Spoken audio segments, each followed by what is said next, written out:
यहाँ इन सारी वीडियोस की जहाँ हम आतंकवाद के खिलाफ एकजुट हैं, वहाँ हमें जो अपने देश में ऐसे सांप्रदायिक तत्व हैं जो इसका माहौल ख़राब करने की कोशिश करें, हम उसके भी खिलाफ हैं। हम उसके खिलाफ भी चाहते हैं कि उसके खिलाफ भी कार्रवाई होनी चाहिए। उनके हौसले भी बुलंद नहीं होने चाहिए, क्योंकि अगर वो देश के अंदर, उनका रोल भी फिर आतंकवाद का ही है। फिर वो भी तो अपने लोगों को मार रहे हैं, वो भी तो उनका मजहब पूछ के उनको हिट कर रहे हैं। फिर उनमें और उनमें क्या फ़र्क है?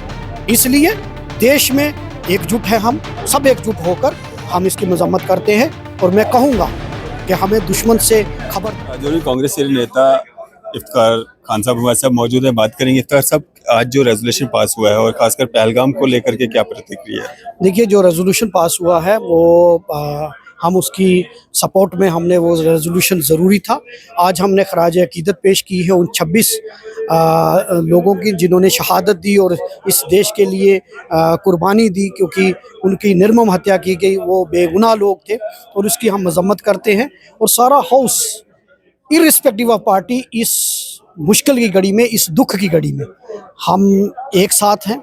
और आपने देखा कि जब ये हादसा हुआ तो पूरा भारत, पूरा देश एकजुट हो गया। चाहे जामा मस्जिद के इमाम ने भी इसकी मजम्मत की और श्रीनगर की जामा मस्जिद में भी इसकी मजम्मत की गई। Across party line civil society के लोग खुलकर बाहर आए। और जो दुश्मन का मकसद था कि इसको मजहबी रंग दे दें ताकि यहाँ हिंदू मुसलमान लोग लड़ते रहें, लेकिन मैं मुबारकबाद दूंगा यहाँ के बाशिंदों को। उन्होंने इसको हिंदू मुसलमान नहीं होने दिया, क्योंकि आतंकवाद का कोई धर्म नहीं होता। आतंकवाद आतंकवादी है। और मैं कहूँगा कि यहाँ कुछ वारदातें हुई, जैसे अगर हम पहलगाम की निंदा करते हैं, हमें दुख है, हम सरकार के साथ हैं, आप कार्रवाई कीजिए। हमारा एक एक वासी जो है, हमारा देश का एक एक वासी उसके साथ है। लेकिन अगर हम दुश्मन का एजेंडा ना समझ पाए, हम दुश्मन का मंसूबा ना समझ पाए, आज वो तो यही चाहता है कि हिंदू मुसलमान यहाँ लड़े। हम दुश्मनों के इशारे पर, दुश्मनों के मंसूबे पे हम उसमें फंस कर हम अपने देशवासियों को अगर टारगेट करेंगे, चाहे वो जानीपुर में जो हादसा हुआ हम उसकी भी मजम्मत करते हैं, जो देहरादून में हुआ, जो चंडीगढ़ में हुआ, हम सब हादसात की मजम्मत करते हैं। क्योंकि मजहब के नाम पर वो हमारे दोस्त नहीं हो सकते, वो मुसलमानों के खैर ख्वाह नहीं हो सकते। कुछ लोग कोशिश कर रहे हैं कि इस हादसे को जो है वो मुसलमानों के साथ जोड़ दिया जाए। कुछ स्टेटमेंट्स, कुछ इस तरह की वारदातें, कुछ वीडियोस सामने आ रही हैं, जम्मू से भी आ रही हैं, बाहर की स्टेट से भी आ रही हैं। कुछ वीडियोस ऐसी भी आई कि मारपीट जो है वो कश्मीरी या मुस्लिम्स के साथ की गई। देखिए, ये तो वही हो गया कि आपने दुश्मन के एजेंडे को समझा नहीं और आप उसकी चाल में फंस गए। वो तो यही चाहता है कि भारत के देश लोग आपस में लड़ते रहें और जो चाहते हैं वो हम कर दें। अगर हम आपस में लड़ेंगे तो हम देश को मजबूत कैसे करेंगे? फिर हम उनसे कैसे लड़ेंगे? हमें अपने आपस में नहीं लड़ना, बल्कि हमें दुश्मन के साथ लड़ना है। दुश्मन की चालों को नाकाम करना है, दुश्मन को मुंह तोड़ जवाब देना है। यही हमारा मकसद है।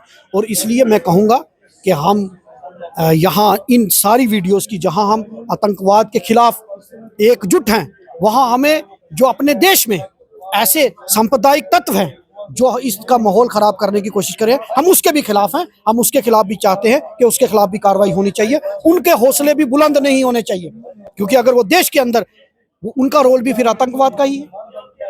फिर वो भी तो अपने लोगों को मार रहे हैं, वो भी तो उनका मजहब पूछ के उनको हिट कर रहे हैं। फिर उनमें और उनमें क्या फ़र्क है? इसलिए देश में एकजुट है, हम सब एकजुट होकर हम इसकी मजम्मत करते हैं। और मैं कहूँगा कि हमें दुश्मन से खबरदार रहना है। वो तो चाहता है यहाँ मजहब के नाम पर लोगों को डिवाइड किया जाए। लेकिन आज मुबारकबाद दूंगा आदिल शाह को कि उसका मजहब क्या था, लेकिन उसने अपनी जान की शहादत दी। उन कश्मीर के लाखों लोगों को मैं मुबारकबाद दूंगा जिन्होंने अपने दिल के दरवाजे खोल दिए।